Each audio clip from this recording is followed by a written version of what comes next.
अस्सलाम वालेकुम। जब भी एग्जामिनेशन होते हैं हमारे बच्चों के, हमारी कोशिश होती है कि बच्चे अच्छी तरह तैयारी से एग्जामिनेशन हॉल में जाएं, उन्होंने क्लासें पूरी ली हों, ट्यूशन टाइम पे जाते रहे हों, नोट्स तैयार हों, उनका ज्योमेट्री बॉक्स रेडी हो, पेन में इंक बराबर भरी हो, ताकि बच्चे अच्छी तरह एग्जाम दें, अच्छे नंबरों से पास हो और हमारा नाम रोशन करें। लेकिन जहां बात आती है बच्चों के अमली जिंदगी के, अमली इम्तिहान की, वहां उनको हम बगैर तालीम और तरबियत उनको धकेल देते हैं एग्जामिनेशन हॉल में, इस उम्मीद से कि शायद मौजूदाती तौर पर वो कामयाब हो जाए, जो कि अक्सर व बेशतर नहीं हो पाते। और यहां मैं बात कर रहा हूं उन बच्चियों की जो चाइल्ड मैरिजेस का शिकार हो जाती हैं। यूएनएफपीए की scope of the world population report के मुताबिक दुनिया में इस वक्त 65 करोड़ औरतें ऐसी हैं जो कि चाइल्ड मैरिजेस का शिकार रही हैं, और सिर्फ साउथ एशिया में हर साल 40 से 45 लाख बच्चियां चाइल्ड मैरिजेस का शिकार होती हैं। फिर होता क्या है कि बेटे की ख्वाहिश में 1 2 3 4 5 बच्चे हो जाते हैं।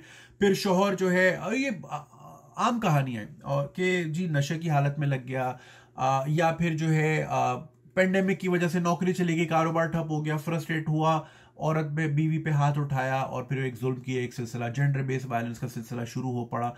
अब चूंकि उस औरत ने, उस बच्ची ने ना कभी कोई तालीम हासिल की, ना कोई उसकी कोई खास तरबियत थी, ना ही उसका कोई वर्किंग एक्सपीरियंस था, तो वो उसने सोचा कि भाई मैं अब इकोनॉमिकली डिपेंडेंट हूं इस आदमी पे, क्योंकि माँ बाप ने बोला था कि बेटा आज तू इस घर से जा रही है, अब मर के ही वापस आना।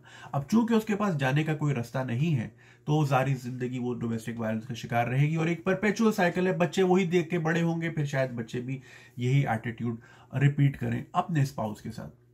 देखिए, अगर यहां पे हमने बच्चियों को वो कॉन्फिडेंस दिया होता कि तुम भी इकोनॉमिक संभाल सकती हो, तो शायद नौबत यहां तक आने ही ना दें। फिर वो शायद औरतें उस तरह सोचे कि भाई मैं और अपने बच्चों की सिक्योरिटी मेरे लिए ज्यादा अजीज है, और मैं खुद ही चार्ज लूं और खुद ही अपने मामलात की जिम्मेदार रहूं। मगर ऐसा अक्सर बेशतर नहीं होता। देखिए, होता यह है कि हमारे यहाँ सोसाइटी में हमने हमेशा क्या सुना अपने ड्रामों और फिल्मों में, बेटी का बोझ, बेटियों का बोझ। कभी बेटियों को असासा नहीं सुना हमने। अगर मैं आपको एक 25 किलो का बैग दूं कि भी पहाड़ पे आपने चढ़ना है और सिर्फ एक जगह आप रुक सकते हो, आपका स्टॉप पॉइंट है, आप जैसे ही वहां रुकोगे आप सबसे पहले अपने बोझ से जान छुड़ाओगे। तो बोझ से तो इंसान जान छुड़ाता है, असासे पे अलबत्ता बंदा इन्वेस्टमेंट करता है और असासे को दुगना चुगना करने की कोशिश करता है। जैसे कि अगर आपकी जमीन हो, उस पर आप मेहनत करते हो, उस पर आप इन्वेस्टमेंट करते हो, उस पर आप जो है बीज लगाते हैं, उस पर आप काश्तकारी करते हैं, ट्रैक्टर चलाते हैं, पेस्टिसाइड लगाते हैं, पूरे साल मेहनत करके फिर जो फ्रूट या फिर वेजिटेबल जो भी आप उगाते हैं बेचते हैं, अपनी अराजी को बड़ा करते हैं। असासे पे हमेशा मेहनत की जाती है, बोझ से जान छुड़ाई जाती है। और हमारे यहाँ कामयाब पेरेंट्स वही हैं जो बच्चियों की शादी करा चुके होते हैं। वो शादियां कैसी हैं उससे किसी को सरोकार नहीं। क्या वो बच्चियां खुश हैं उन शादियों में? कोई लेना देना नहीं। क्या वो सेफ हैं उन शादियों में? किसी को सरोकार नहीं। बस शादियां हो गई, अल्हम्दुलिल्लाह माशाल्लाह जी, इन्होंने सारी बच्चों की शादी कर ली। तो जहां ये एटीट्यूड रहेगा तो वहां पे खुशियां कैसे आएंगी? देखिए, ये जिम्मेदारी जो है ना, चूंकि हम एक पैट्रियार्कल सोसाइटी में रहते हैं, ये जिम्मेदारी बिल्कुल मर्दों के ऊपर आती है। वैसे तो हमें डेमोक्रेसी चाहिए घर से बाहर, लेकिन घर घर में डिक्टेटरशिप है, चाहे वो बाप की इजारादारी हो या भाई की हो, शोहर की हो या इवन बेटे की भी हो। ठीक है, ये जिम्मेदारी मर्दों पे आती है कि वो अपनी खवातीन पे, अपने घर की खवातीन पे, आसपास की खवातीन पे, या फिर अपने रिश्तेदारों में वो कॉन्फिडेंस लेकर आए कि वो भी अपना टैलेंट एक्सप्लोर कर सकती हैं, वो भी माशरे में एक इज्जतदार मकाम बना सकती हैं, अपनी जगह बना सकती हैं, अपनी इकोनॉमिक्स अपने हाथ ले सकती हैं। वो क्यों नहीं कर सकती? दुनिया में बेहतरीन मिसालें हैं जहां औरतों की ऐसी ऐसी कामयाबियां हैं। मैं आपको एक एग्जाम्पल देता हूं। अगर आप मेरी वीडियो इस वक्त अपने कंप्यूटर पे देख रहे हैं, तो इस कंप्यूटर की जो पहली प्रोग्रामर थी वो एडा लवलेस थी। वो एक लॉर्ड बायरन फैमिली की जो है मेंबर थी, चाहती अपनी लॉर्डशिप एंजॉय करती, लेकिन चूंकि उनके माशरे ने उनको ये इजाजत दी कि वो अपना टैलेंट एक्सप्लोर करें, तो उन्होंने वो कंप्यूटर की वो प्रोग्रामिंग की, पहली प्रोग्रामिंग, जिसकी बदौलत आज हमारे पास ये कंप्यूटर मौजूद है। या फिर अगर आप मेरी वीडियो अपने फोन पे वाईफाई की तवज्जो से देख रहे हैं, तो वाईफाई बनाने वालों में से भी एक हेडी लमार, जो कि एक बहुत खूबसूरत एक्ट्रेस थी हॉलीवुड की, लेकिन चूंकि उनको सिर्फ उनकी खूबसूरती से नहीं नापा गया, उनको उनके टैलेंट को एक्सप्लोर करने का रूम दिया गया, तो उन्होंने ये खूबसूरत टेक्नोलॉजी बनाने में हिस्सा लिया, जिसकी वजह से आज हम आराम से जहां दिल करे फोन पे वीडियोस देख लेते हैं, वरना तारे लेके हम जो स्विच बोर्ड के साथ चिपके हुए होते हैं।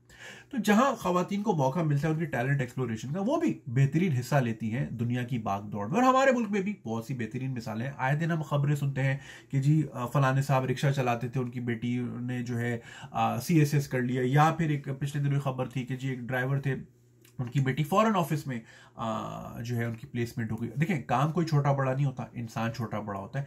इस तरह आप कह सकते हैं कि एक माकूल तनख्वाहदार आदमी ने अपना पेट काट के अपने असासे पे अपनी बेटी जो उसका असासा था उस पे बारहा इन्वेस्टमेंट की और इस काबिल बनाया कि जिस फॉरेन ऑफिस के लिए वो आदमी ड्राइवरी करता था आज उसकी बेटी खुद उस फॉरेन ऑफिस में एक आला पोस्ट पे है। तो देखिए ना, जो लोग अपनी बच्चियों को अपना असासा समझ के उनकी तरबियत करते हैं तो माशरे में उनका मकाम इस जगह आता है कि फिर वो सारी जिंदगी सर फखर से बुलंद करके चल सकते हैं। और यही जिम्मे देखिए, ये ख्वाहिश किसकी नहीं होती, आपकी भी होगी, मेरी भी है। मुझे ये समझ नहीं आता, मैं खुद I am a new father, मेरे बच्चे को कोई चोट वोट लग जाती है या वो रोता है तो मेरा दिल दहक जाता है।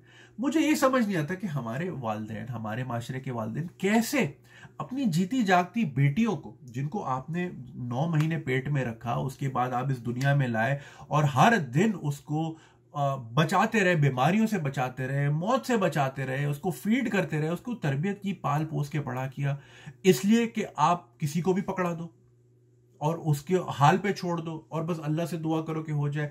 आप खुद उसकी कोई तैयारी नहीं की, आपने ऐसे ही भेज दिया, लावारिस कर दिया उसको कि जा अब तू वहां पे जुल्म से है, सारी जिंदगी मार का। कैसे करते हैं लोग, मुझे समझ नहीं आता। खैर, तो जैसे कि मैंने कहा कि ये जिम्मेदारी मर्दों पे आती है कि वो माहौल क्रिएट करें, वो कॉन्फिडेंस दें अपने घर की औरतों को कि वो भी जिंदगी की भाग दौड़ में अपना आला मकाम हासिल करें। और देखिए, रिसर्च के से ये प्रूवन है, बांग्लादेश और इथियोपिया पे स्टडी की गई कि जहां खवातीन के हाथ में इकोनॉमिक्स आ जाती है, जहां वो स्टेक होल्डर बन जाती हैं घर में, तो वहां पे gender based violence, domestic violence में खातिर खा कमी आती है, क्योंकि वो भी एक स्टेक होल्डर बन जाती हैं। और इसी तरह फिर वो फैमिली मैनेजमेंट, सस्टेनेबल फैमिलीज बनाने में खातिर खा उनका रोल होता है। देखें, हम एक बहुत ही अनसस्टेनेबल मकाम पे पहुंच चुके हैं। हमारे शहरों में 2.5 करोड़ लोग रहते हैं। ये नॉर्मल नहीं है कि आप कराची से लाहौर की फ्लाइट लो, वो 1.25 घंटे में पहुंचती है, लेकिन आप कराची में ही क्लिफ्टन से नागन चुरंगी जाए आपको 2 घंटे लग जाते हैं। ये नॉर्म सस्टेनेबल है ही नहीं, चूंकि हमारे घर सस्टेनेबल नहीं है। हम बेटों की ख्वाहिश में बेटियां कर करके हम अनसस्टेनेबल फैमिलीज में चले जाते हैं। फिर रूरल एरियाज में क्या होता है, बहुत सारी बच्चियां हैं, बहुत सारे बच्चे हैं, खिला नहीं पा रहे, जमीन पे काश लगाई थी, सैलाब आ गया, कर्जों में चले गए, अब क्या करें जी, कर्ज कैसे वापस करें। 60 साल के आदमी को अपनी 14 साल की बच्ची पकड़ा दी।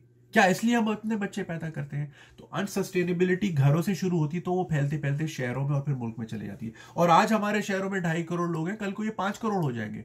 तो हम देखिए, एक गाड़ी में 5 सीटें होती हैं तो वो 5 लोग ही बैठ सकते हैं, उसमें आप 50 बिठा देंगे तो गाड़ी नहीं चल पाएगी।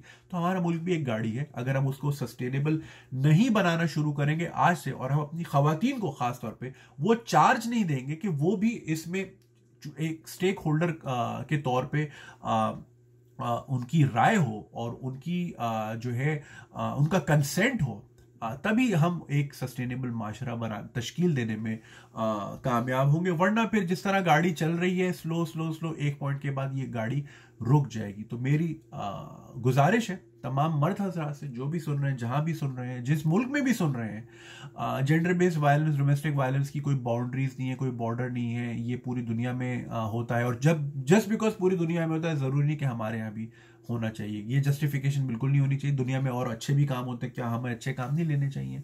हमें लीगल फ्रेमवर्क की तरफ भी जाना चाहिए। गवर्नमेंट, एक लंबी डिबेट है कि गवर्नमेंट भी इसमें एक स्टेक होल्डर बने, क्योंकि घर के अंदर जो है गवर्नमेंट की भी उतनी इंक्लूजन इस तरह प्राइवेसी के मैटर में ना हो, लेकिन ये कि कानून साजी प्रोटेक्शन के लिहाज से, जहां वो खवातीन को प्रोटेक्शन दे, बच्चों को प्रोटेक्शन दे। तो जिम्मेदारी मर्दों पे है, अपना रोल समझें और अपना एक सस्टेनेबल घर बनाने में और सस्टेनेबल मुल्क बनाने में मदद कीजिए। Thank you so much.